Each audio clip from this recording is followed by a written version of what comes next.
my pets so much. Wouldn't have it any other way.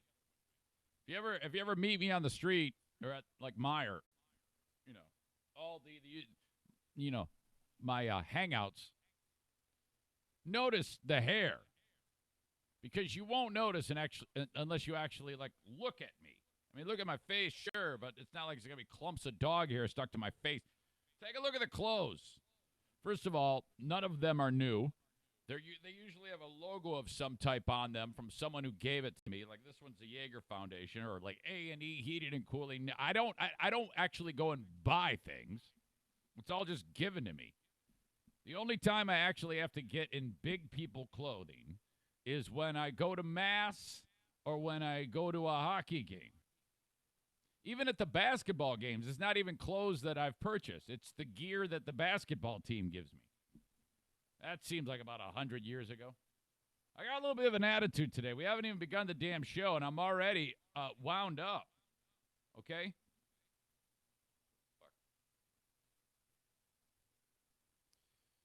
The live stream of the Eric Zane Show podcast is brought to you by Irvine's Auto Repair Grand Rapids Hybrid.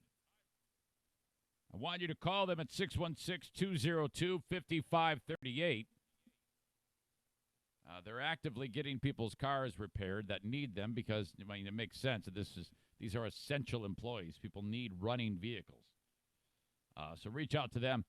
They'll head over to your place, pick up the car, take it back to the shop, fix it, and bring it back. You don't even have to leave the home. Pay them over the phone. That's how this is going to work. 616-202-5538, West Michigan-based business, as most of mine are. True, a podcast that's heard everywhere with local sponsors. Seems to work. They've got well over 200 Google reviews, giving them a 5-star average. That's saying something. I don't even have a 5-star average. Hell, I get trolls on the review section of any of the podcasting apps that just sign up just to call me an asshole and say I suck. That happens all the damn time. It stands to reason, though. You work in the industry that I work in. You're bound to piss people off, which is a good thing to start the show on, because I'm going to start the show talking about just that in just a moment. But again, thank you to Irvine's Auto Repair Grand Rapids Hybrid. We are live from the Fear Bunker. Let's do this.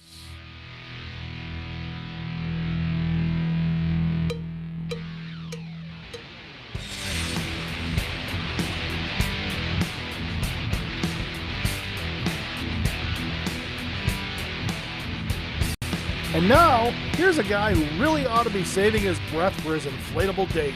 You're the most ridiculous!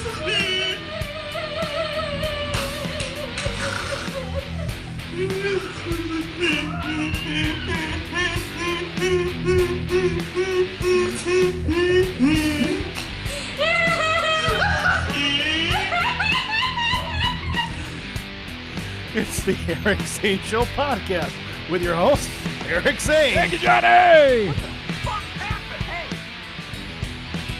Welcome into the Eric Zane Show podcast. This is a daily show, a daily podcast Monday through Friday discussing news, nonsense, and my personal adventures. Several ways you can get the podcast. I don't know. I hate giving you the laundry list.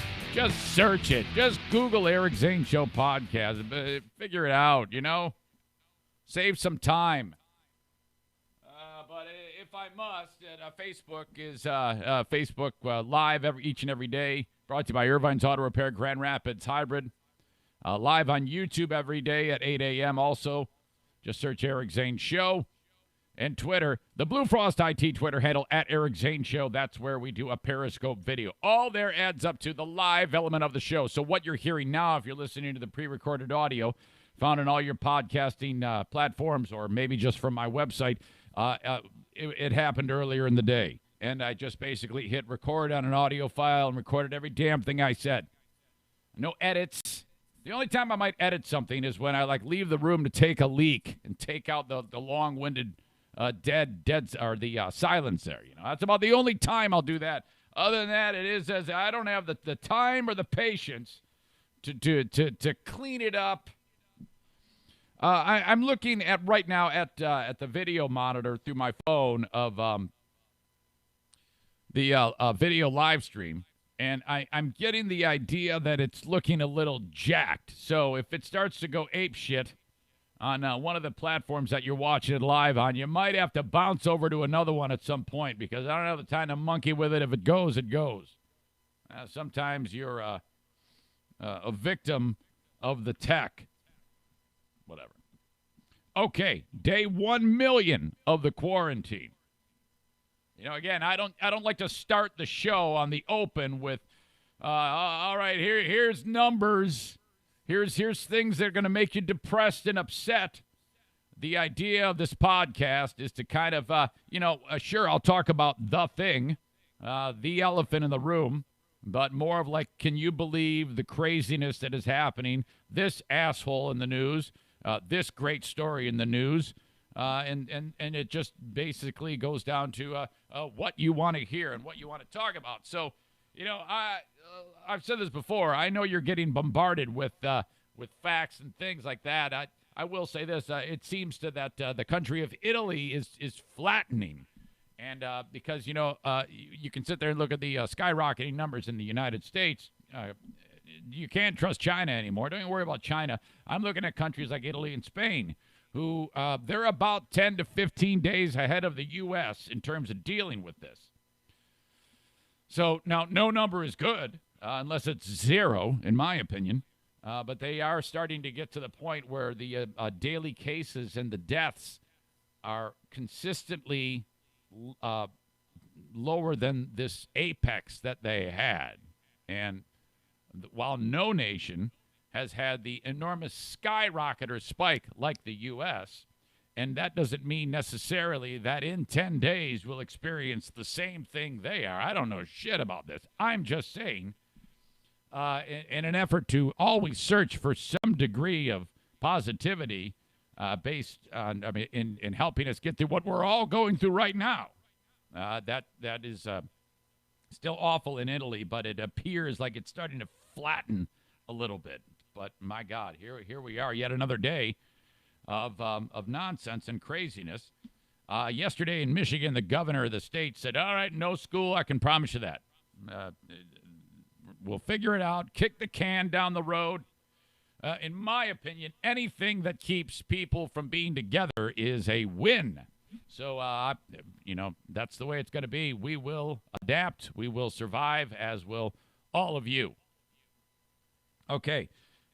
Before I talk about more of what I really want to talk about on the open, which isn't really necessarily corona-related, I will say that, excuse me. Oops. Please don't tell me that just knocked us off the podcast. Did you hear that thunk? Tonight is the night for the Eric Zane Show podcast Fear Bunker Trivia Challenge. And I had, believe it or not, a test that you don't know about yesterday. I was hosting on Zoom with a bunch of people that I don't know. And this is crazy how it all developed. My neighbor, Dan, who lives 2 doors down from that asshole that I almost got in a fight with over the dog incident about a week ago. He, when I called him to say, hey, man, is your neighbor an asshole? Dan says to me, look, hey, would you mind talking to me about this? I want you to host a Zoom event. I go, well, what is it? He goes, well, it's a bunch of people that work in my industry getting together. I'm just calling it a Thirsty Thursday happy hour. And we're going to get together and drink beer, and maybe you could host a couple of games. I got a guy who plays guitar and sings songs, and I go, well, that sounds awesome. Absolutely, and this will be a good dry run, a good test of how to host in that setting, Zoom.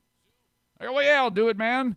So for 2 hours, I sat in here having fun with people I don't know, hosting an event, not nearly as similar as something that's going to happen on tonight with the Fear Bunker Trivia Challenge, because I know every single one of the people that are in the Fear Bunker with me on Zoom, so I'll basically be a lot more comfortable. But, yesterday, that's what I was doing. And it worked out pretty well, I have to say. It was fun and allowed me to figure out exactly how I want to do it when I join you tonight for the Fear Bunker Trivia Challenge, which this is a Patreon-only thing. I'm not going to do the hard sell about it right now. I am going to record all of the content, and I'll be able to post that for people just so that I can give the masses an idea of the fun that we're having. I know this is going to be fun, man. I'm telling you, this is going to be great. And, it's crazy because, and I've talked about this before, this is something that should have been done long ago.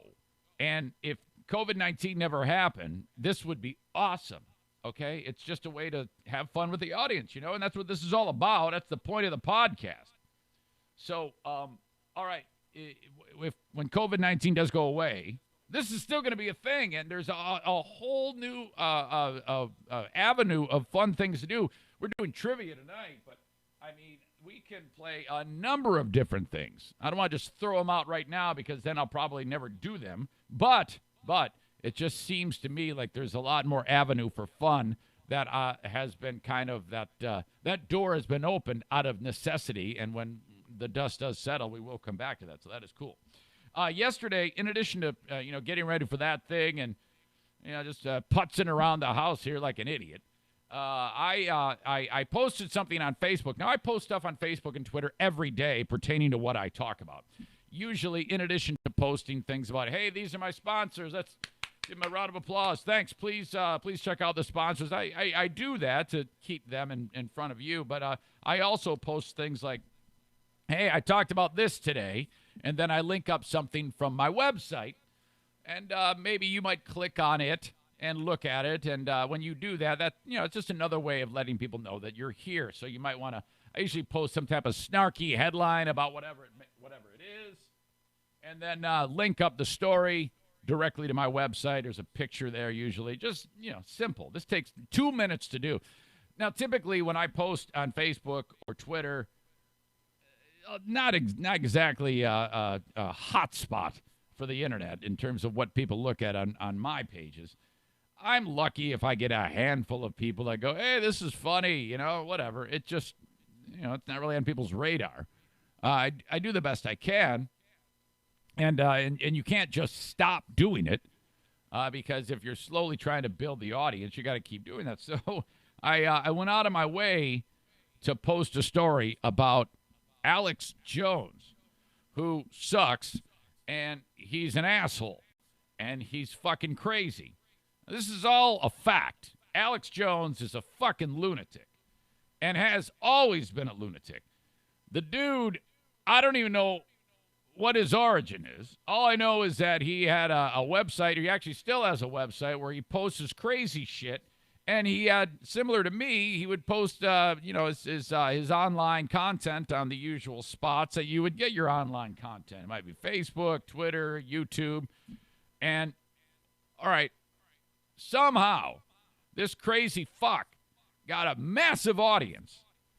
Now, it's one thing to sit there and say crazy shit. People do that all the time.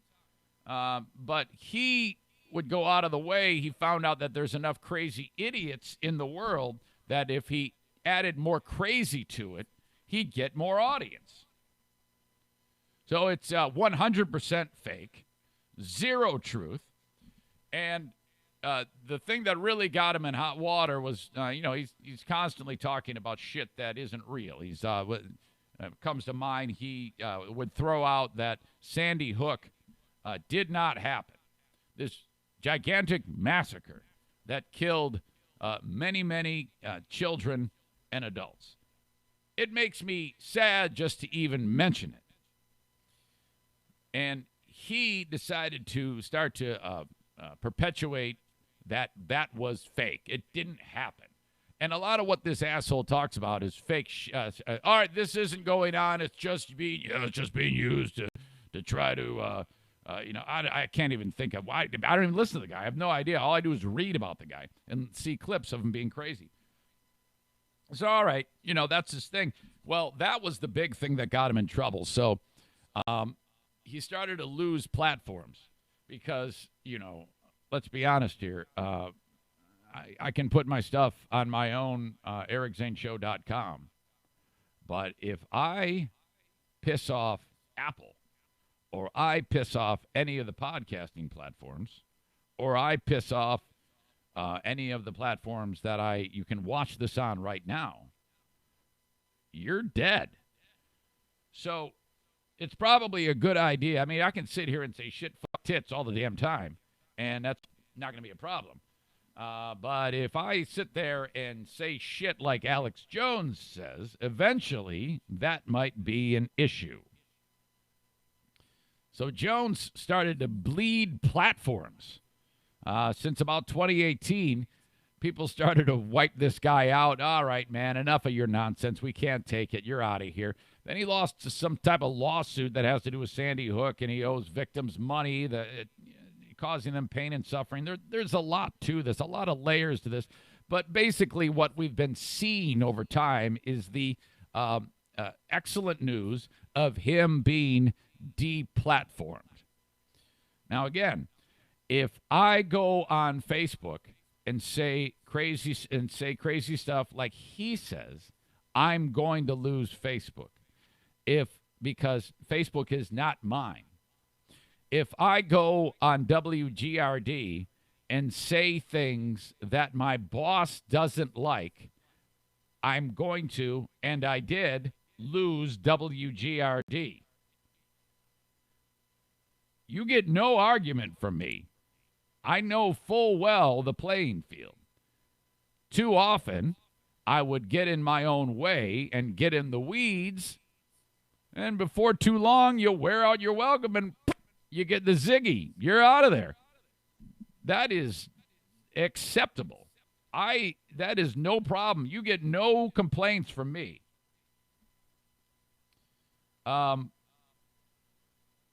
Morons that follow Jones think that it's censorship. And these people are so ignorant that they think that losing, like what happened with me with GRD, what happened with Jones on his stupid platforms, losing his show, they think that is censorship, and they don't even know what the fucking word means. You can sit there till you're blue in the face and explain to these stupid shits what censorship is, and they don't understand. They won't hear of it because they're so blind because, well, most of the people that listen to Jones are fat, stupid, lazy, live in their mom's basement, marginalized, lonely, on drugs, shit like that. Crazy fuckers to begin with. So this is their God. So to them, they're going to do, no matter when faced with extreme logic, do not understand what is what. Okay? So I know this is a long way around in the story, but Google, the Google Play platform, scratched him so that you can't get his app anymore or some shit like that. And it was it was the last story I talked about, I think, in yesterday's podcast. In fact, it's actually several days old, that story. And I wasn't, it just popped into my brain, and then I said, oh, yeah, that's right. I never did talk about that. So I talked about it. And, but it wasn't until I posted a link to the story that the shit hit the fan because I got a picture of him being crazy, Jones, with this crazy look on his face. And I wrote across the picture, asshole, in like the paint function on the picture thing. And this is perfect for me. And I put it right on the top of my Facebook page. And I wrote, thank God Alex Jones continues to be squelched by world, or conspiracy butt F. Alex Jones continues to be squelched by world. And that honestly, that's what I love. One of the things I'm very, very happy about is I can write shit like that now and say what I want now. And I don't have to worry about anybody. I don't give a shit what anybody says. If I was on the radio, I would not have posted that because you'd get a lot of blowback from these crazy fuckers like they are now. But now I don't give a shit. Like I wrote in one of those posts, I haven't been out of my pajamas in 6 months. I don't give a shit what the fuck anything's going on. I don't care. I say what I want, just like he does. Except the difference is, I'm not saying that kids didn't die in Sandy Hook, you crazy fuck. So, all right, I post that, and I don't think anything of it. Typically, again, the posts I make, you might get a handful of likes, maybe a comment or two, because I post the same shit every day. But that's it. That isn't my bread and butter. My bread and butter is this podcast. So whatever. If nobody looks at my Facebook page, or I don't give a shit. So, but I did give a shit in this case because I looked at the post. I was getting ready to start a track workout over at Hudsonville High School. I get out of my car. It's like a ghost town there. I hop the fence. I'm the only one there. It looks like The Walking Dead, a scene from The Walking Dead. No one's around. Actually, I take it back. There was a couple guys running up and down the steps. People are getting their exercise in any way they can these days. And I look at the post, and there's a lot of comments. I'm like, uh-oh, I did it. And it isn't like, hey, good job or good post. There's a couple. The first guy wrote, I'm so glad you are off Free Beer and Hot Wings. And I'm like, uh-oh, this is a guy who likes their show and also he loves Alex Jones. So, it's on. And I'm going to spare you the details of just reading you the post. But at first I was like, let it go. And then I was like, I don't have to let it go. I don't have to worry about it. What are they going to do? I can say whatever the fuck I want to these stupid, lonely, fat fucks. So I did, and it was great. I enjoyed that so much, and I thank all those stupid butt fucks for going to my page and polluting it with their horse shit, because I haven't seen traffic on my Facebook page like that in forever. Oh, my God. I am so, so happy that you did that. And it was just so fun. Oh. And, I was busy slugging it out with these people and doing just fine. And then a couple of the usual suspects of Zane Show followers, Logan, showed up and started to just kick so much ass in this argument against these idiots. It was so easy. Oh, my God. Do yourself a favor. If you're like me, you love the comments. You're the guy posting the dude eating popcorn meme. That's me, too. This was so much fun. You must at some point. I even pinned it. I pinned it to the top so you can look at it later on. Don't look at it now. We're doing the podcast. But at some point, you got to go back and check that out. Great fun. And thank you to those morons. I am so, so happy that you are there. To write those comments and start that Facebook war. It was very, very fun. Thank you. All right. There you go. So the table is set. If you're new to the show, you haven't been here in a while, maybe you used to listen back when I was in here picking my ass and I didn't know what the hell I was doing, welcome back. It's good to have you here. As always, you can reach me, Eric at EricZaneShow.com. As I do this show live every day, occasionally, if I remember, I will go and look at the email. Eric at EricZaneShow.com. I see early on there was a couple of emails. Kenny and Dean said, hey, the volume's a little low today. Yeah, I had a little bugs in the system. Hopefully it sounds better. But other than that, if you have anything at all you want to say, Eric at EricZaneShow.com. I would love to hear from you. All right. The Open is brought to you by Blue Frost IT. Now, many businesses are working from home. If your employees' IT craps out, fuck, man, now you're up shit creek. Call upon Blue Frost IT, the official managed IT service provider for the Eric Zane Show podcast. 616-200-8550. If you're in and around West Michigan and beyond even, they can work remotely on your gear, okay? You have a very reduced hourly rate now in the crisis. Normally, you'd pay a lot more for this. They have slashed the price so that your business can get your employees back working with appropriate tech setup based on their expertise, and you will not pay nearly as much for the service. Thank you to Blue Frost IT for offering that in this time of need. 616-200-8550. IT repair and bug fixes and whatever they call it is essential at this point in time. They're also online at bluefrostit.com. All right, JM Synthetics. They distribute AMSOIL. You can buy this from anywhere in the world at their website. All right? Hold on a second here. I'll make sure I get this right. Jason, did you change your website? That's the... I always thought it was jmsynthetics.myamsoil.com. That's where you can go to purchase this stuff.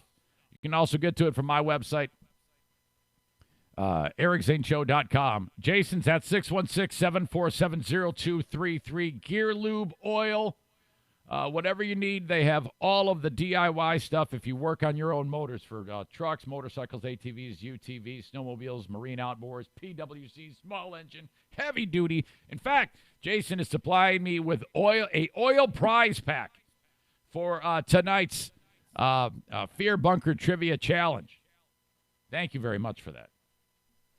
Thank you to JM Synthetics. Get your AMS oil from Jason.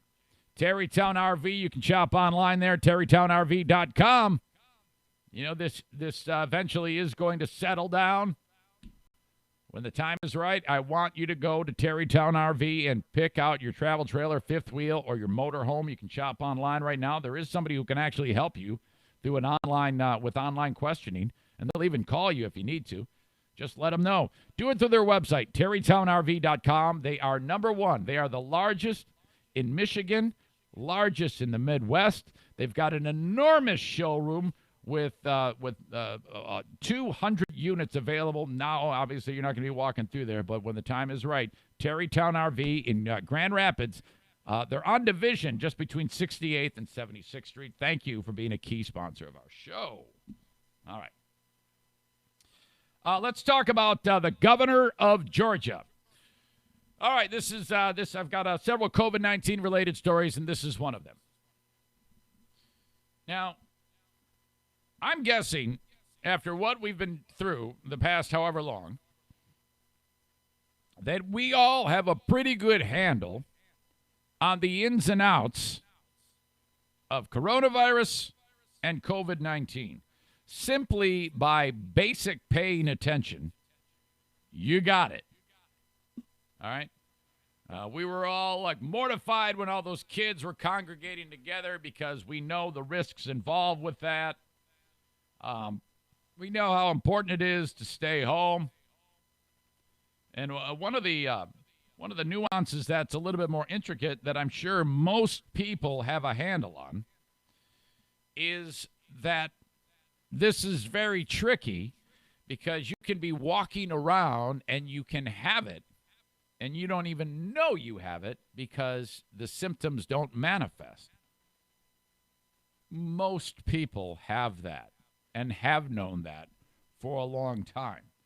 We've been beaten over the head with it, which is part of the reason why this is so unbelievably contagious. Hell, be doing what I do, I hear all the time statistics and commit them to memory. The statistic I heard the other day from the CEO of Spectrum Health, thank you to Tom for sending this along, I got it down, that a person who has the flu is likely to, on average, spread it to 390 people in a 2-month period. Okay? I should say the potential to spread it on average to 390 people. COVID-19 patients, just under 100,000 in the same time frame. That, to me, is probably the most stark and bold thing I've heard in all of this. My God. Holy shit. One of the simpler ones that is the idea that it's so contagious because you don't know you have it, right? I mean, everybody knows that. Well, you know who just found out about that and said it publicly is the governor of the great state of Georgia. His name's Brian Kemp. Now, some of these states are shitty. Georgia's one of them. They're late to the party. Florida, they're fucked up too. Late to the party. You got a handful of people that are just dumb. DeSantis, the governor of Florida, this stupid shit, finally got on board and shut it down, but then said, no, wait a minute now, but I'm leaving churches alone. Churches can remain open. They're essential. What the fuck is wrong with you? Anything that has people congregating is a bad idea. Why do leaders not understand that? Shit. Kemp is just ignorant. He doesn't know. Listen to this. He's standing at a podium talking to people in a press conference, and this is a 40-second clip. At about 25 seconds in, he reveals just how clueless he is. This happened yesterday. I think it's the reason I'm taking this actions. It's like I've continued to tell people I'm following the data. By the way, this hayseed is let me start over. This hayseed is shutting the whole state down. So this is his big announcement. I think it's the reason I'm taking this actions. It's like I've continued to tell people I'm following the data. I'm following the advice of Dr. Toomey.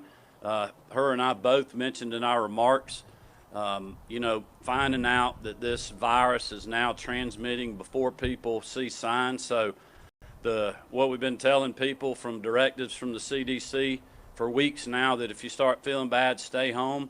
Those individuals could have been infecting people before they ever felt bad. Well, we didn't know that until the last 24 hours. And as Dr. Toomey told me, she goes, this is a game changer for us. What? And I've been listening to her advice. What the fuck? How? He just said, yeah, we just found out. We just found out in the last 24 hours that this virus can actually make you sick.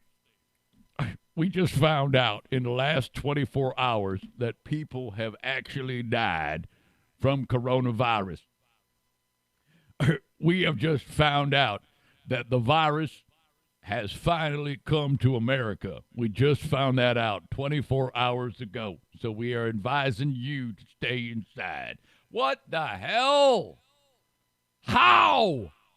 Oh my God! And there's the sign language guy behind him. Looks like David Letterman. He's doing all this shit. He's probably signing something like, how the fuck do you not know this? Everyone else knows this. The whole world has been, this is like the first thing we were taught. You fucking moron. We have just found out that if your pulse is not there and your heart stops beating and there's mucus coming out of your mouth, you're probably dead. We just found this out 24 hours ago. 24 hours ago, I learned that there are internal organs in your body called lungs and heart.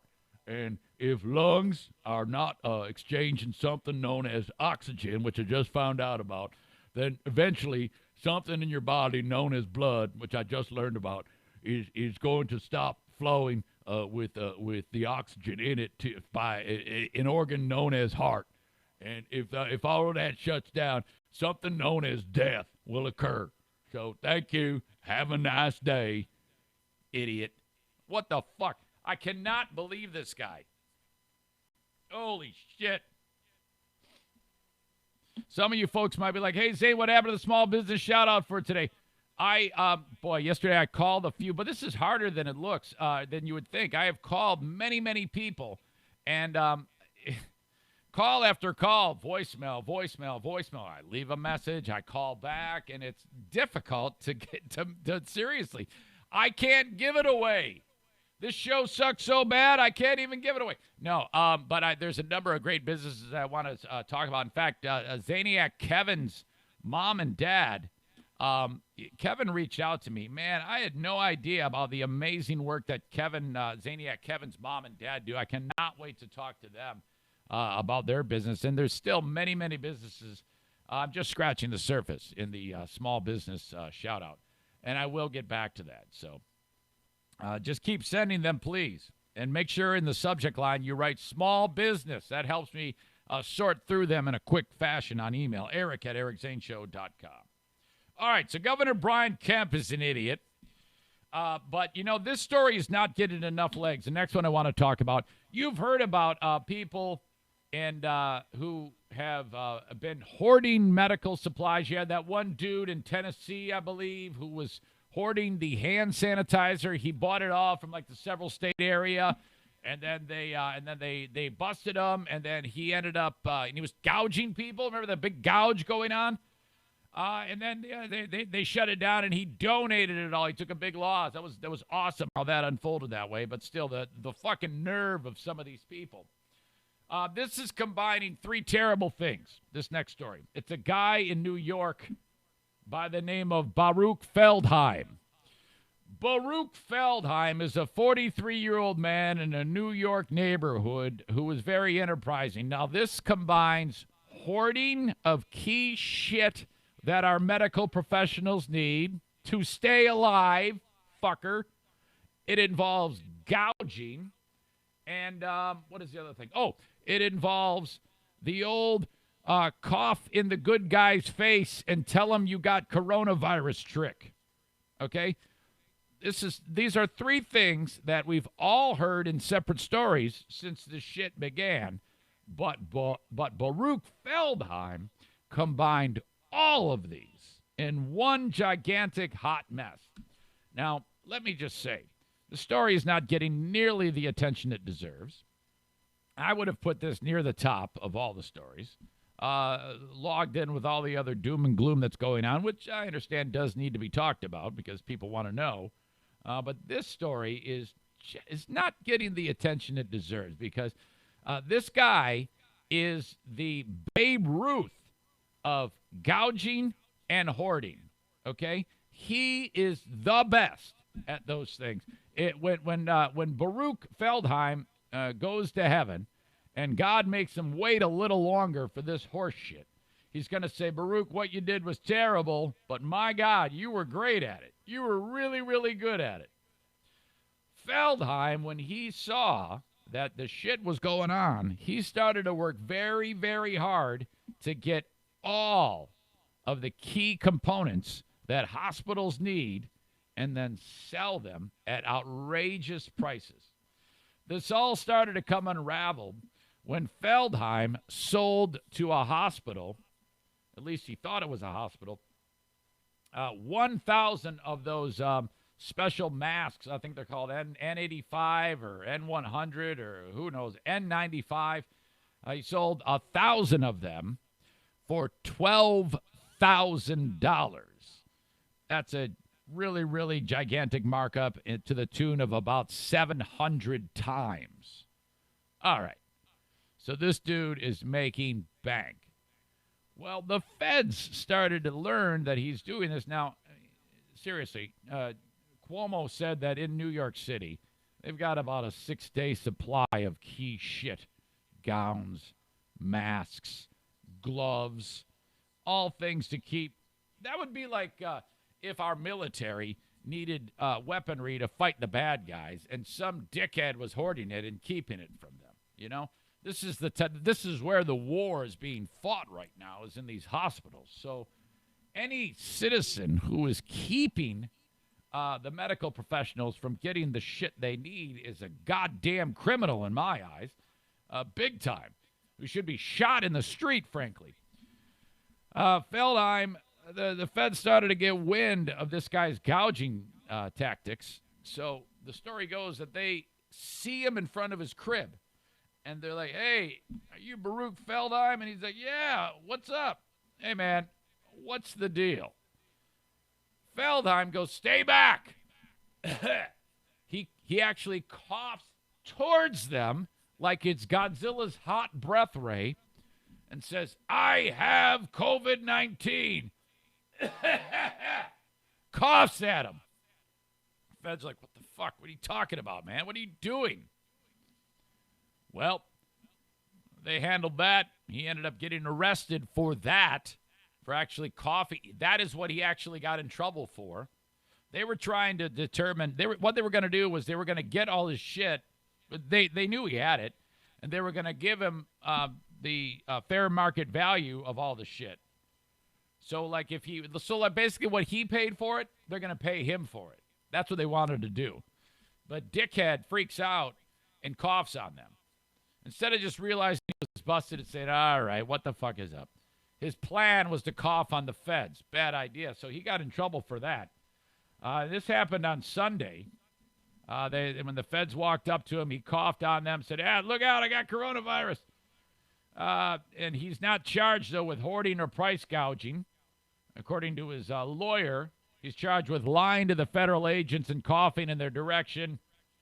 He categorically denies those charges, but it doesn't matter. The only thing the feds wanted, they wanted the shit. So there's a video going around of them going into dude's house and taking boxes and boxes of these masks and all this shit. And I remember I told you he is the Babe Ruth of hoarding. Get a load of this. And they immediately distributed this to the hospitals. So this actually worked out. So it got into the right hands. Feldheim lost all his shit, and they because a lot of times when the feds will confiscate shit, it goes into a locked room, and it's all weird, but they immediately drove these gigantic, delivery vehicles full of this shit to the dock, to like the key hospitals in New York, so it's awesome. According to the DOJ, the equipment included 192,000 N95 masks, okay?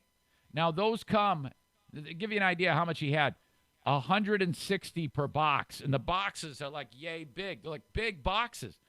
So they had to fill up truck after truck. That's how much shit this guy had hoarded. 192,000 N95 respirator masks. Holy shit. 600,000 medical gloves. 130,000 surgical masks. Procedure masks. N100 masks. Surgical gowns. Disinfectant towels, particulate filters, bottles upon bottles of hand sanitizer, and disinfectant spray. One guy! Oh, my God. Prosecutors say that Feldheim hoarded the supplies in order to take advantage of the crisis and was selling them to doctors and nurses at the marked up price that I indicated to you earlier. I'm kind of miffed that they ended up not being able to charge him with anything really, really damaging on the hoarding thing. And during this emergency, there's got to be some way they can throw the book at this fucker. But at the end of the day, as long as this shit gets in the hands of the physicians and the nurses and all those volunteers, what the fuck, man? The DOJ is encouraging Americans who learn of hoarding or price gouging of medical supplies because they got offices, field offices everywhere. If you know some fucker that's doing this shit, you narc their ass out. Reported to the National Center for Disaster Fraud. You call 866-720-5721. And they'll come down hard on these guys. Knock it off. What the hell is wrong with you? That is, again, the biggest hoarding thing that has been hoarded. Biggest hoarding story that there has been since this all began. And I was really, I was weirded out because it was like buried. Even in New York. I was like, this is a huge story, this guy. One dude. Can you believe that?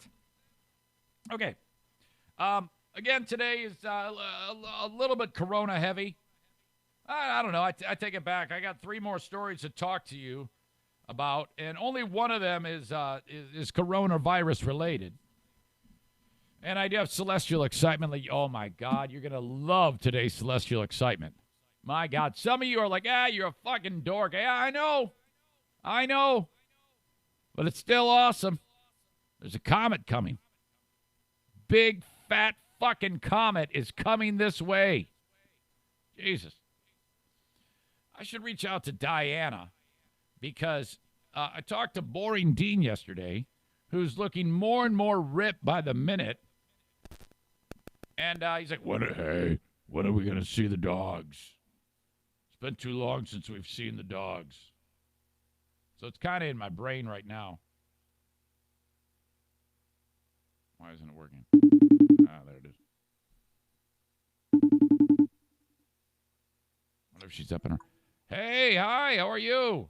Good, how are you? Not bad. I was just having a discussion that some of these people want to see the dogs. Oh, dear. Yeah. So, maybe like, have they pooped? Yeah. Yeah, because I don't want them taking... Well, Bruce didn't poo, and he didn't eat. Oh. All right, well, listen. Do you want to bring him up here? No. If you want me to, I will. Brucey is on my lap right now. Yeah, bring him on up. And bring a shit bag, too, and some of those Clorox wipes in the event that he takes a dump. Okay. So I'll bring him right up. All right. Sounds like there's a monkey next to you. Is that Daisy? That's Brucey. Bruce. Okay. All right. So Bruce is going to come up and O'Neill. Okay. Okay. I'm on my way with them. You're going to be on camera. Well, just hide me as best you can. All right, I don't look good in the morning. I'll hide you as best I can. Okay. Okay, bye. Okay, bye. Oh, my God. Everybody's like, yeah, it's been too long since we've seen the dogs. Bring the dogs in here, you stupid ass. You know what else I'm noticing? First of all, today is a beautiful day where I live. You may notice that the sun is beaming in on the video. It's like, my God, I don't even need the light today. It's getting so much warmer in here. I can shut the heater off. This is freaking great. It won't be long, man, till we are holed up in the house while it's sunny out. All right. Okay. I got an update on that crazy pastor, the dude from Florida. What the hell is his name? Rodney Howard Brown. This is the maniac that's been allowing hundreds of people to congregate in his fucking fleecing church where he robs people of their money. This maniac. Oh, what a sick son of a bitch looking idiot this guy is. Hold on a minute. Oh. He what? Did he? Bruce did? Okay, thank you. You can just close the door. I'll adjust the couch. Okay, thanks. Okay, bye. See it. Hold on a second. I gotta move the couch. You guys are like, where the dogs been, man? Hold on. Oh God, my hips. Hey. Oh dear. Oh God. Okay. Oh dear. Oh my goodness. They're so happy to see me. Don't lick my face.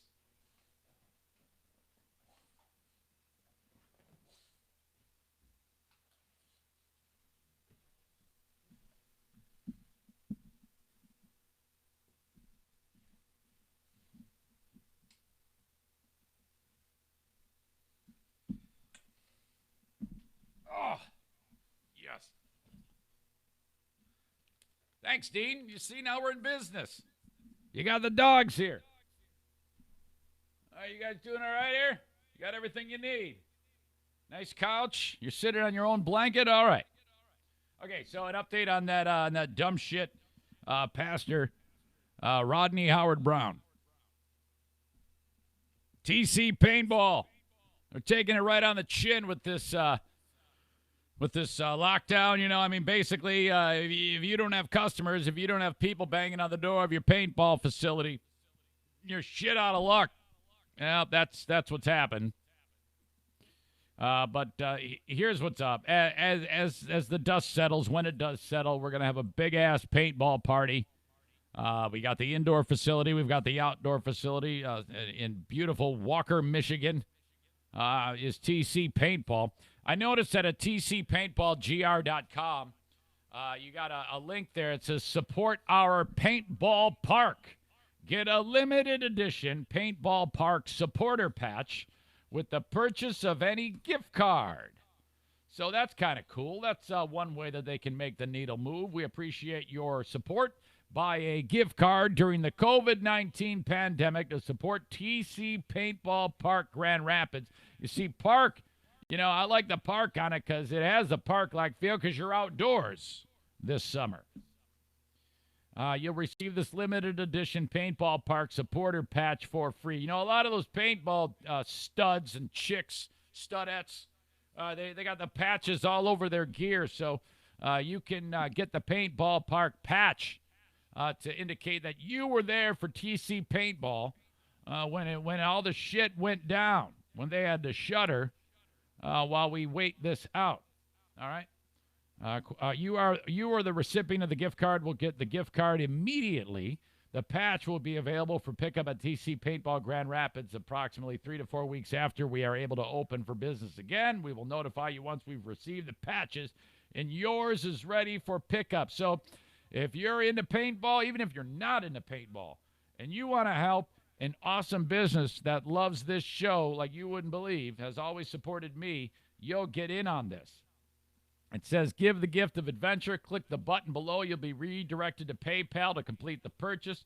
You can do the $10 gift card. I mean, this is all good. It's basically you're just paying for your paintball in advance. You're going to go there anyway, except now it's going to be proof that you were there.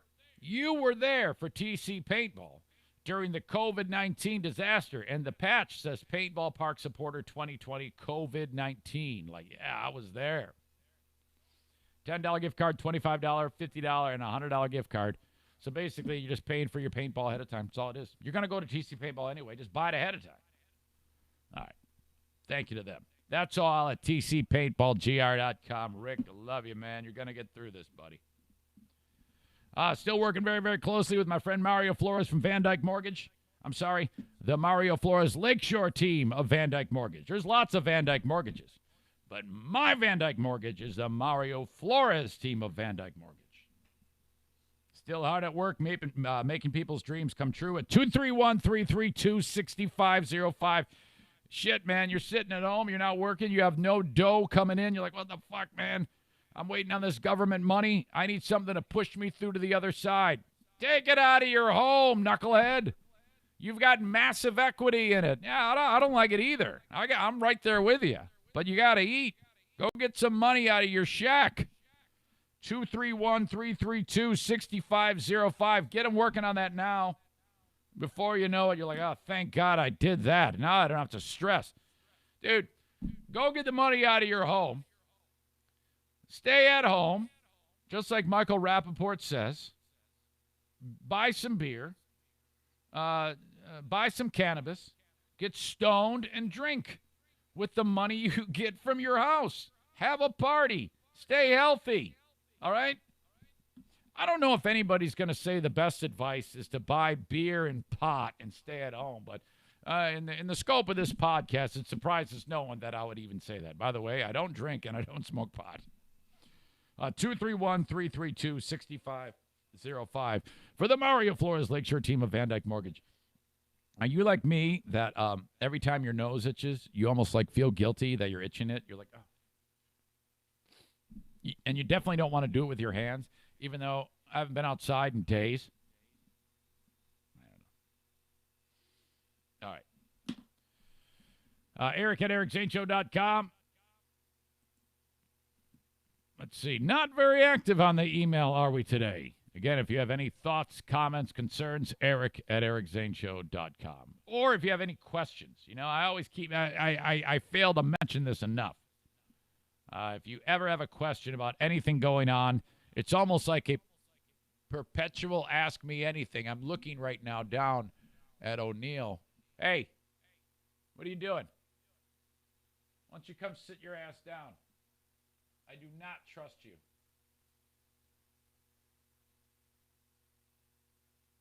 He's walking around and he's got his nose to the ground. Could it be that he is considering taking a dump?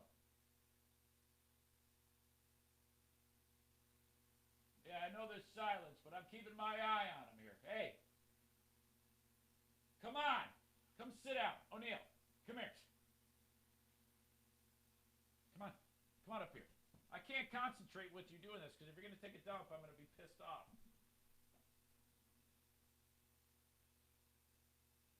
Okay, that's a good boy. Now watch, he's going to stick his paw out at me because he wants to because I petted him once. He wants me to pet him more. Did you sneeze into your elbow there, big guy? All right, completely lost my train of thought. Let's talk about this cuckoo pastor who, by the way, he just looks like a fucking hitman in the game Grand Theft Auto. Who was the what the fuck is his name? The young guy on Saturday Night Live who said that the Texas lawmaker looked like a hitman in a porno. That's what Rodney Howard Brown looks like. The dude looks like a hitman in a porno. He has this mega church. Now, I'll tell you what, if a guy like this, who looks like this, and he's got a weird speaking pattern, I can't even place the accent. He sounds like a Russian hillbilly, can get tons of people to support him and give him tons of money to make him very, very, very wealthy. How is it? All in the name of God, by the way. He's a complete shyster. And a thief. All of these kooks are. All they do is they promise you lies and bullshit like that, and then marginalize people with low IQs, support maniacs like this. You have that, and here I am speaking the truth to you, and I'm hoping somebody gives me $5 for a fucking Patreon subscription. Jesus, and I know I'm better than this piece of shit. This maniac, he was the dumb shit who everybody was like, all right, man, you gotta break it up. You got to break up the mega church. Too many people are getting sick. You're putting them at risk. And he's like, fuck no, I'm not going to do it. This is similar to that kook in Louisiana that I had on the podcast. All in the name of the Lord, they're doing this. All these assholes. And so, God and Jesus are standing next to each other. Mother Mary's up there. Yeah, Joseph's up there looking at him saying, I can't believe it. They're all like, can you believe this guy? And they're like, yeah, I know. There's nothing we can do about it. I wish we could shoot a bolt of lightning down, but we got a moratorium on lightning strikes right now during the virus. So, yeah, we're just going to have to let the local authorities deal with it. They hate him, too. Rodney Howard Brown has been doing his services, and they're like, all right, shut it down. This is near Tampa. He's finally agreed to shut it down. What? Did he see the light? No, not at all. He will not hold another packed Sunday service. Now, this guy has everything at his disposal. He has a studio where he can do his fleecing, microphones, headphones, camera setup. He's a multimillionaire. He has everything that he can have at his disposal to do his sermons and begging for money and shit like that he does. But instead, he wanted them people to come in for some reason in the name of the Lord, whatever. He explained, though, that he is not doing this on his podcast telecast, and his reasoning is pretty interesting. Rodney Howard Brown says he's closing the church to protect his followers from what he says is a tyrannical government. One of these idiots. Not the rapidly spreading and dangerous coronavirus. The pastor also says he and his congregation have been the target of death threats. Well, no one likes to hear that, but I understand where it's coming from. When people are pissed off, they do stupid shit. So that's not right to threaten someone's life, but I understand why they would do something so stupid. Does that make sense? Not saying it's right. Anyway, Brown is blaming the media for blowing the story out of proportion. God, I can't even read. Proportion, idiot. While also throwing the sheriff under the bus. COVID-19 is playing a role in his decision, though. He says he doesn't want protesters showing up who might be infected with the virus. He's one of these kooks who says that Jesus has protected all of the congregants from the virus. How about the one kook who said, put your hands on the TV and I will cure you of COVID-19? My God. And then in an interesting twist, this piece of shit Governor Ron DeSantis has declared that he took him forever to do it. He waited till spring break was over. He declared that churches in essential function, making them exempt from the stay-at-home mandate. That is not a mandate. I'm getting a little bit annoyed with states that say we're locked down, and it's not. It's not locked down. There's massive numbers of people that are still out doing massive number of people things, one at a time. But there's not enough. It should be more strict as to what is open and what's closed. I guess trips to the store if you have to. But too often people are going out for shit that they can do without. Just wait, stay in. DeSantis, so he said, all right, yeah, the churches can gather, which is just dumb. I mean, before the governor came out with the order, RHB, as he's known, had already made his decision to not hold the services out of respect for the authorities. That's hard to believe. The governor's order took them both by surprise. He says he doesn't want anyone in his congregation to get arrested, and he's telling them to all stay away from the church Sunday. Well, whatever it takes, as long as they're not there. But that's not the only one. There's been so many of these damn churches which are still having people massively congregate. It's remarkable. I would love to get the stats on how many of them get infected. If you're a pastor or you have one person that shows up at your church and catches the virus because of you, you should be charged with murder. Absolutely. Okay. Now, we have plenty of podcasting left. But the good news is, I don't have anything really coronavirus related to talk to you about. So, win-win.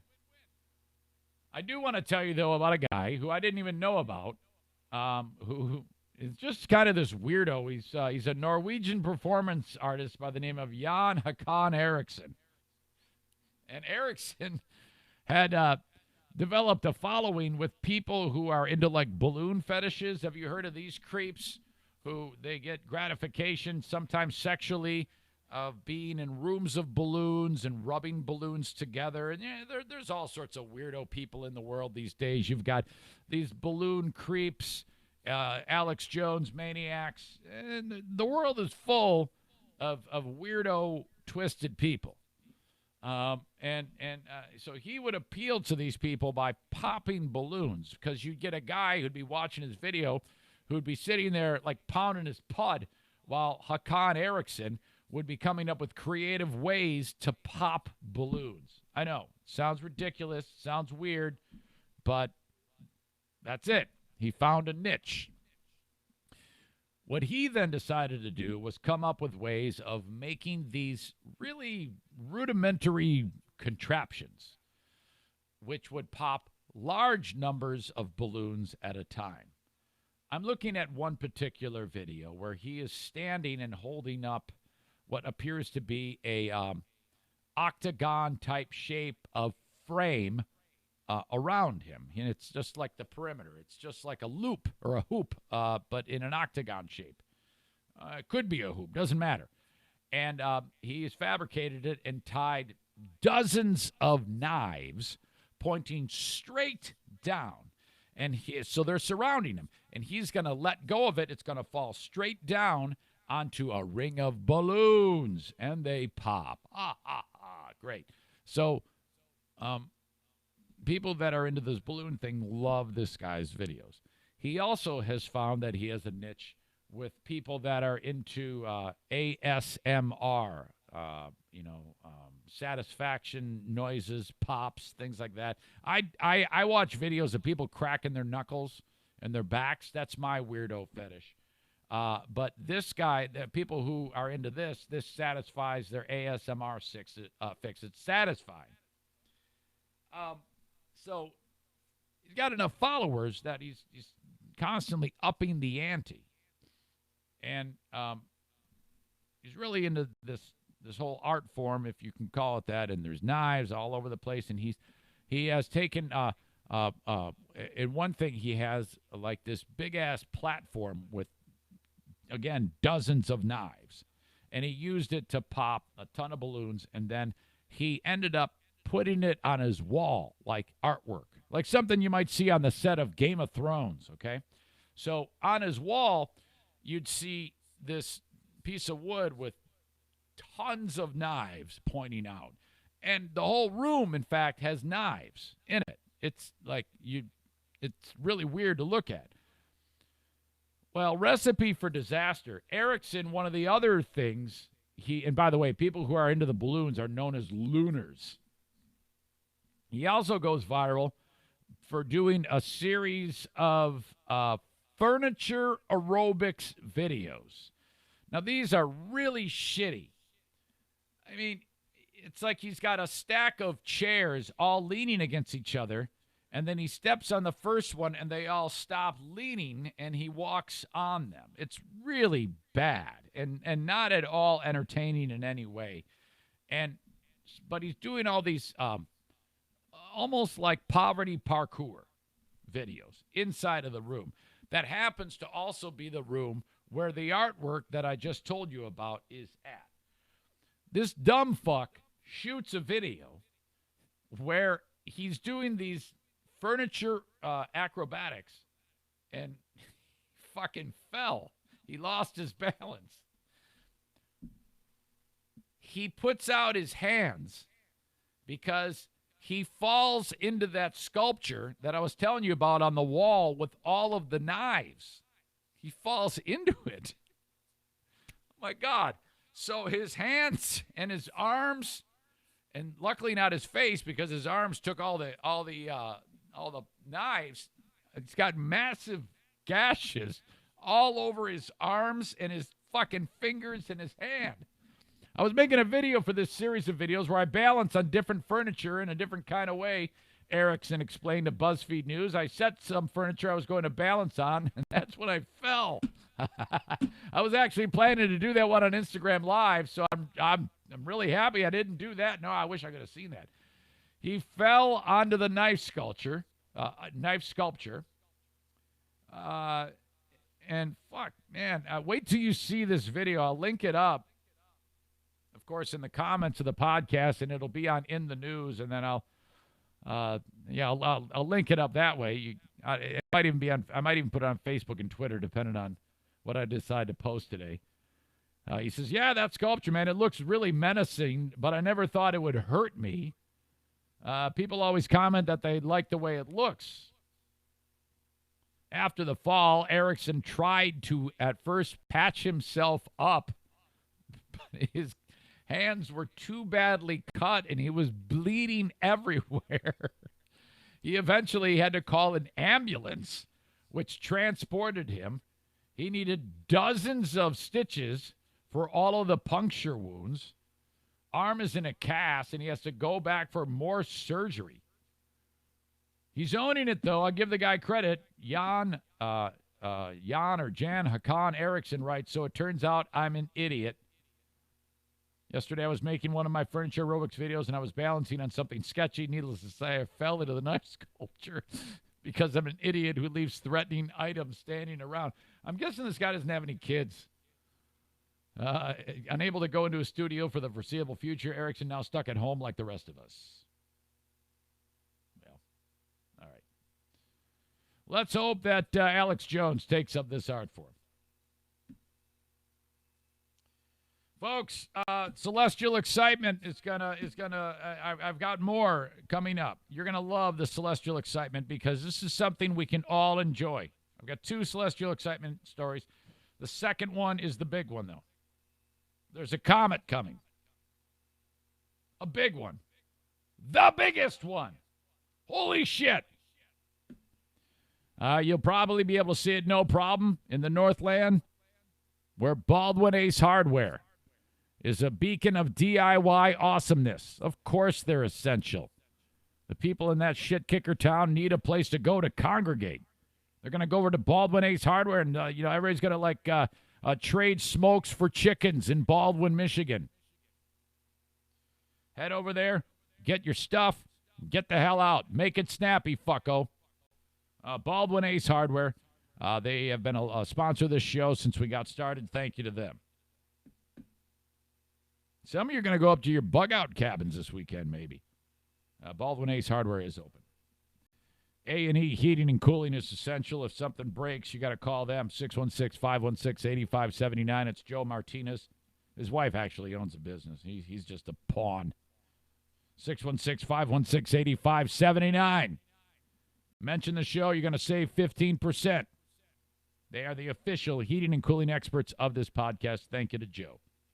He is installing the air purifiers. You might be like, what is that? Is that some snake oil? No, you dummy. Think about it. Listen to how this works. The ERV is like the Cadillac of these things. Joe's going to install like a bunch of pipes attached to like this device inside of your home that also attaches to your unit, your fan that heats and cools your home, puts the cold air through your house and the hot air. Well, this device pulls in clean air from outside and adds it into the mix, and then pulls out the shitty air and kicks it outside. So less allergens, less pollen, less bacteria. Has nothing to do with COVID-19. It's not that at all. It's just so you're going to breathe better. Less dust. Because all it's doing in the house, especially in the winter, is going through the house and gets caught in the filter, and then you're going to not change the filter, and it's going to fuck everything up. You get the ERV. It's $2,660 installed. If you listen to this podcast, minus 15%. That's substantial. I can't do the math, but 15% is going to save you big money. The iWave is not the Cadillac, but it's like, I don't know, name a decent car. Is also very effective, and that doesn't pull in air in from the outside and send bad air to the outside. It's using ions to break down the microscopic garbage that makes it terrible to breathe in your house. So dust, pollen, particles, bacteria, that same stuff. It's not being removed from the house, but the ions are breaking it down into harmless oxygen, water, hydrogen, whatever, nitrogen. And so that's what the iWave does. It's installed for $997. You're thinking about making an upgrade? This is what you do. 15% off also. 616-516-8579. Thank you to Joe. All right. Do I dare go back to the email and see if any of you knuckleheads are weighing in? No, I mean, you're like sitting there, Zane, you're just too damn entertaining. That's what it is. We're having too much fun listening to you doing this podcast. All right. The celestial excitement that I have for you. And I'm gonna admit the second one is more sexy of a story than the first one. But I think that one of the things that gets me about celestial excitement, something that I'm into very much so, and you should be too, because it's awesome, is the sheer size and scope of what we are floating through right now. So what's on everybody's mind is the fucking virus and all this nonsense and Alex Jones and stupidity like that. At the end of the day, we're still floating through an unbelievable universe. The, as it's known universe, which we don't even know where it begins and ends. Okay? The amount of what we know on this little rock floating through space is so tiny compared to what is actually out there. Okay? In fact, just this week I told you the story about Voyager 2 traveling at 34,000 miles an hour. It just barely left our solar system, and it's been flying that fast since 1977. Think about that in the scope of things big and small. Scientists are now reporting that they have finally found the edge of our galaxy. Our galaxy. So if you're up in a place that's completely dark, you'll see like this arm of like clouds, and it looks milky. You're looking at an arm of the Milky Way galaxy, which we are floating in right now. Now, no one's ever seen the whole galaxy because you'd have to travel light years out of where we are and then take a picture of it. But we have ideas of what it looks like it's called a spiral galaxy. And there's these gigantic arms of the spiral galaxy. Now, what you and I can see when we go to a place where there's no city lights or anything like that is a cloud of one of those arms.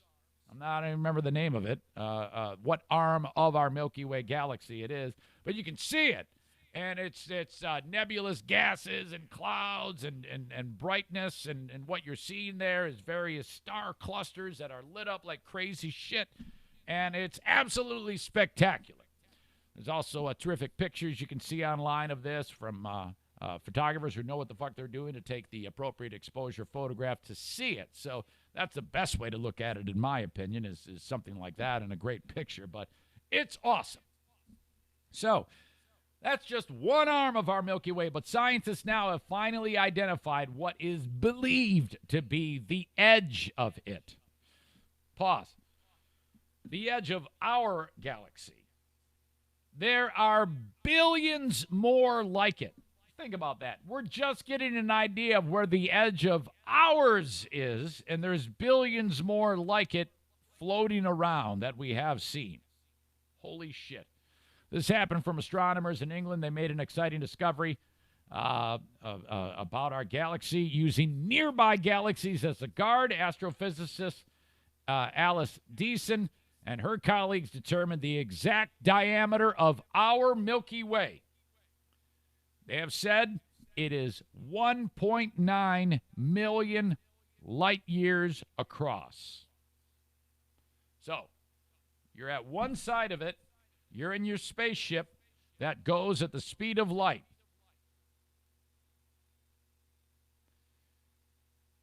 You would have to travel at the speed of light for 1.9 million years to reach the other end. One galaxy, ours. Speed of light, which is impossible for us to travel that fast. 1.9 million years later, you'd be on the other side. And now think about that. There are billions more that big or bigger, or in some cases smaller, throughout the known universe. Your mind is blown. That's too much for the average brain to process. Anytime you can take distance and numbers to quantify the size, I can't handle it, man. Holy shit.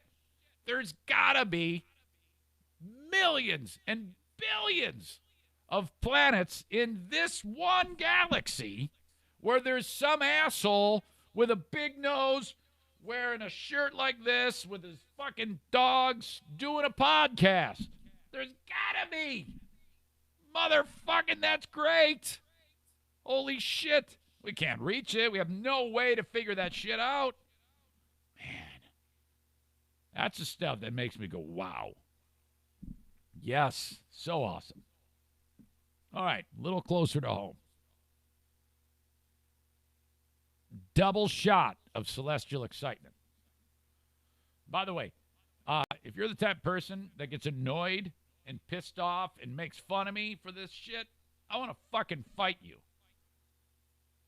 I used to get so pissed off when I worked on the radio, and whenever I would talk about this shit, and people would look me in the face and go, yeah, so what?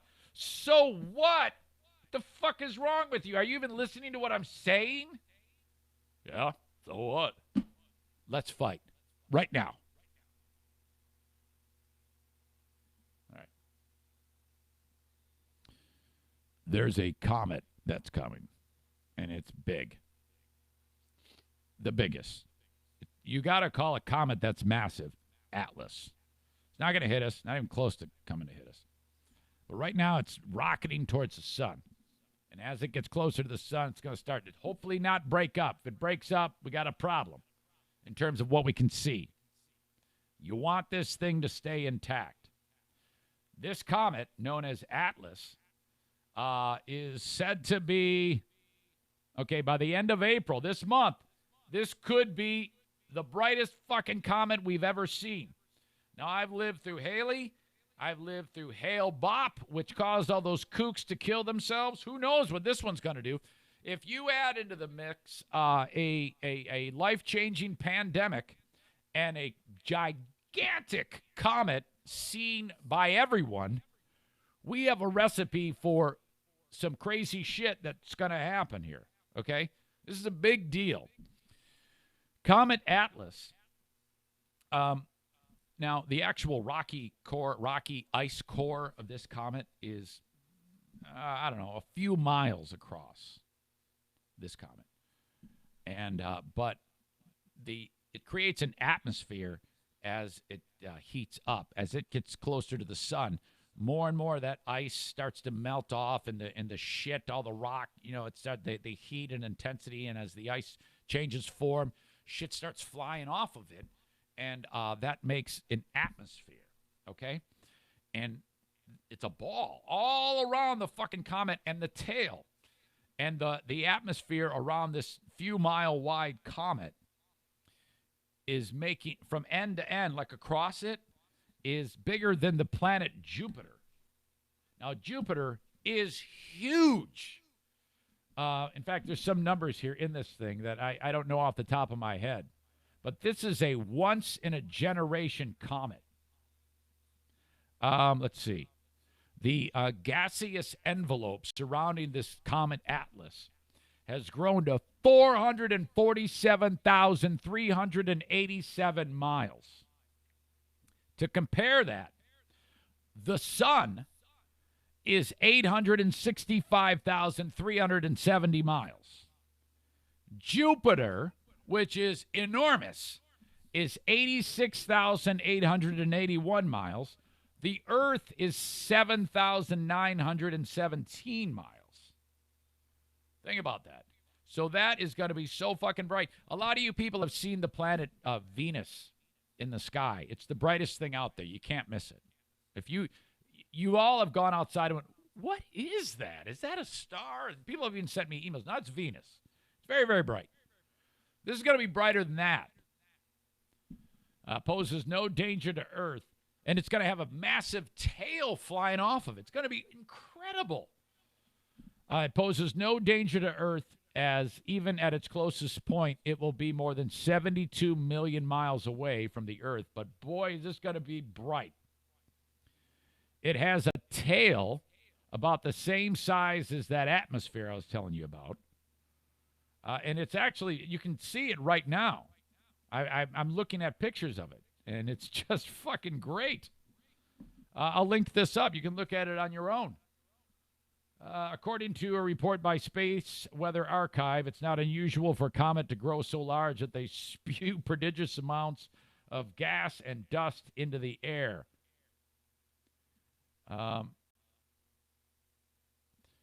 The Great Comet of 1817 had a sun-sized, it's called a coma, that is enveloping it.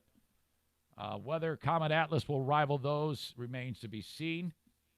It was discovered by the Asteroid Terrestrial Impact Last Alert System, ATLAS, in Hawaii, and takes its name from the initials of that system. The last bright comet visible without a telescope in the Northern Hemisphere was Hale-Bopp in 1997, making this a very rare event for astronomers. When it was discovered in December 28th, 2019, it was faint and required a telescope, but as it comes closer and brighter, it can now be seen with binoculars. By the way, the other day when we were cleaning out the basement, I found the telescope. I thought I lost it. I found the damn thing. We could have an Eric Zane Show podcast telescope nerd party. I don't know if we'll be able to be together, but all right. Its glow will be amplified by the sun the closer it gets. It is already brighter than what astronomers expected it to be at this point. It's definitely promising. It emits a beautiful green glow when in gas form in the near vacuum of space. Oh, my God. It's seen a 4,000-fold increase in brightness since it was first discovered and could be visible to the naked eye by the end of April. Now, there is trouble. If it gets too close to the sun, man, it could blow that shit up. We don't want that. But if it hangs in there, this could be absolutely, absolutely staggering. What you do is you make sure that your plants, that your cannabis is growing top notch, so that you have plenty of cannabis to smoke when you're getting ready to look at Comet Atlas. Horizon Hydroponics has what you need. It's awesome the way they're doing this. Their business has adapted in a big way. They already had a terrific online platform, so their customers are being served with their online buying. Now, a lot of people like to go to the store and talk to the experts there, but obviously that's not going to work. You can call and talk to them. They are at 866-791-1664. You can buy everything you need. Go to their website, horizonhydroponics.com, HORIZEN, hydroponics.com. Very viable as COVID-19 has taken grip. They are experiencing longer lead times, they write, as well as some shipping delays for orders placed online. They also have curbside pickup Monday through Friday, noon to 5. Order it. Go pick it up. They've got a store in Grand Rapids on Alpine. They have the Growers Outlet in Byron Center, Michigan. They are in Kalamazoo, Michigan, and they are in Lansing.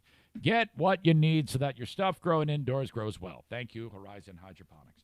And last but certainly not least on this amazing edition of the Eric Zane Show podcast is the Kent County Health Department. This month is actually STD month, but I'm guessing there's not going to be a lot of hookups in the next month. It is still STD month, but they're focusing on COVID-19 basically at the Kent County Health Department. But still important to point out that if you are in need of the WIC program, March was National Nutrition Month, but that's kind of, at least in my world, and telling you, has piggybacked onto the next month. Because, let's face it, there's going to be a lot of people that are reaching out to the Kent County Health Department with questions about the WIC program because you need to eat, and if the money has dried up, shit, we don't want you to go hungry. So that's what you need to have your questions answered by calling them, 616-632-7100, or just go to the Frequently Asked Questions page. I link it up on my website at ericzaneshow.com. All right. Let's see here. Kenny trying to annoy the piss out of me about my celestial excitement. Congratulations, you've done it. With yeah, so what? Fucking Kenny. Unbelievable. Brian is awesome. He writes, the only way to travel that distance in someone's lifespan, we would have to fold space. In essence, create a wormhole, pizza, to connect the 2 points in space. Don't ask me how we would ever do that, yet that seems like it would be the solution. Well, I think that's tough. Thank you, Brian, for contributing. Brian in New Jersey. He writes, on average, Mercury is the closest planet to the Earth, and it is the closest planet to each of the other planets in the solar system. Wow. Let that factoid sink in. Unless you've seen this already, then disregard. Mercury is the closest planet of the Earth and is the closest planet to each of the other planets in the solar system. Wow, that's big. All right, there's 10 folks, 11, because I need a punching bag on there and because he rearranged his stupid schedule because he's, lonely divorcee Kenny. Fuck nut. I should kick you out after that crack. Will be joining me on tonight's Fear Bunker Trivia Challenge. Mike Garofalo, Tyler Kerr, who I mixed up with Kevin Kuipers, Nate Bull, John from Jennison, who's going to have his guitar, Jimmy from Maine, Nick Stewart, also from Maine? Yeah. Boring Dean, Mike Pellerito, Jason Schaefer, and Eric Horn. Trivia Challenge. Somebody's got to win $50 from Bennett Floor and Installation. The winners of each round is going to get to pick something on my merch page. Jason Mays is giving you a DIY special package full of oil and AMSOIL shit. Not to mention, show contributor Mike Ball and friend of the family is giving you a bunch of Little Debbie fucking snack cakes. Corona-free. Get yourself some Corona cakes today. That's all for these Patreon subscribers. We're going to do it next week, too. I'm committing to that now. These guys can't play again. But the other people in the bag, there's only like 20 of you. I'm going to draw you out next week. All right? Maybe more. Depends on how we do today. My point is, if you want to be in on the action, you got to be with me on Patreon. That's the only way you can play the Trivia Challenge game. We're going to do it via Zoom. It's going to be so much fun. My God, I cannot wait till tonight.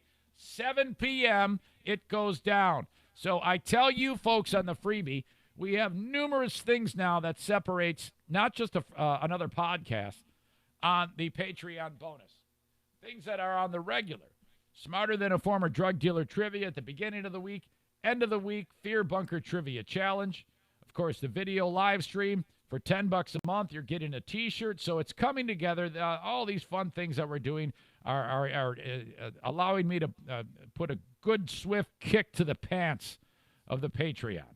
So thank you for signing up. I've had a a number of people that actually have signed up this week, and that feels pretty damn good when you don't know where the money is going to come from during this troubled time. But it is adapt and survive. That's what we do here on the Eric Zane Show podcast. I'm glad you folks got to see the dogs. That was fun. That was another fun podcast. I will say, all you Alex Jones fucks, thanks for listening. Reach out to me, and I will fight you in the street. Right in the middle of the street. I don't give a shit how big you are. You're going to kick my ass, but I will pull your eye out of your head and stick it up your asshole. Thanks for the tie.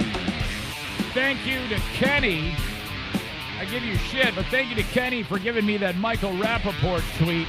Because I tweeted that out and fucking Rappaport retweeted my tweet. How about that? Thank you if you're new to the show. Thanks to the sponsors. Thanks to all of you. Have a great one. We'll talk to you down the road. Be safe. Don't catch corona. Bye-bye.